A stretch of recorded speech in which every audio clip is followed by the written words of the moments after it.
Scout is trustworthy, loyal, courteous, kind, obedient.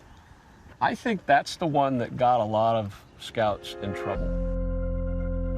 According to former New Jersey Boy Scout John Humphrey, that trouble started in 1972, just 12 years old, when he says his Scoutmaster abused him. I was abused over a period of 3 years, probably well over 200 times by my Scoutmaster, who was also my assistant principal, my band leader, my soccer coach, and had unfettered access to me. So I stuffed it away in a place, and I never talked to anybody about it.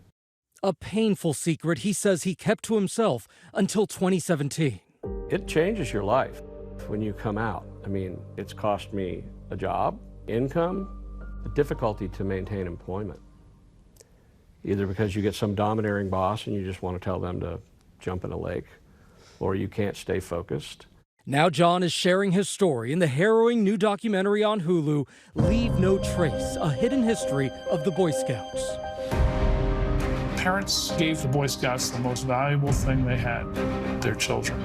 Shining a light on survivors of sexual abuse and a century-long scandal inside the Boy Scouts of America, the organization concealing that there were pedophiles in their ranks. When the detective says he confessed to abusing you, I must have read the email 100 times because I no longer had to prove to people that I was abused. I was free. The documentary also speaking with 5 other survivors.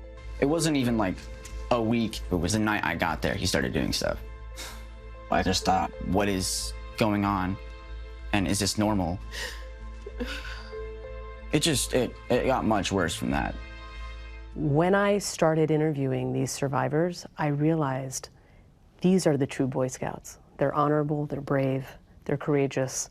Irene Taylor is the film's director and mother of Boy Scouts herself. They were telling their story at their own personal expense to a certain degree. And they were doing it because it was the right thing to do. Now to that breaking news involving the Boy Scouts, the 110-year-old organization now filing for bankruptcy. In February 2020, the Boy Scouts of America went into financial bankruptcy to help pay for a compensation fund after facing hundreds of sex abuse lawsuits spanning decades. I don't think back in 2020, anyone had an idea of the depth of this, because over the course of the year after BSA filed bankruptcy, 82,000 men came forward. Earlier this year, survivors voted to accept a proposed $2.7 billion settlement from the Boy Scouts of America as part of its reorganization plan. If approved, it would be the largest sex abuse payout in American history. This is a reckoning. This bankruptcy is really a reckoning, I think, for them. And I think it remains to be seen if financially the organization can survive. We're not really in this for justice. You know, the best we can hope for is a settlement that puts money in some people's pockets where that can make their life just a little bit easier. The leadership had identified over 1,000 men that were using the program to abuse boys. The documentary also explores how the organization kept records now known as the perversion files. These were meticulous files that the BSA kept, showing that they were aware there were pedophiles circulating troop to troop, state to state, and they pretty much were sitting on the information and not doing anything about it. Irene says the perversion files is the largest compiled data on pedophiles living in the country. This data is a mountain of very important information that can help us get to the really important question moving forward, which is how do we identify pedophiles in our midst? How do we address the desire for men to have sex with children? And that needs to be addressed. In response to the documentary, the Boy Scouts said, "We are deeply sorry for the pain endured by survivors of abuse. While there are aspects of the film that mischaracterize the BSA's policies and actions, rather than challenge these inaccuracies, our focus is on supporting survivors." It's about Boy Scouts admitting that they did wrong, and they allowed wrong to happen on their watch. I see the power of storytelling as a healing force.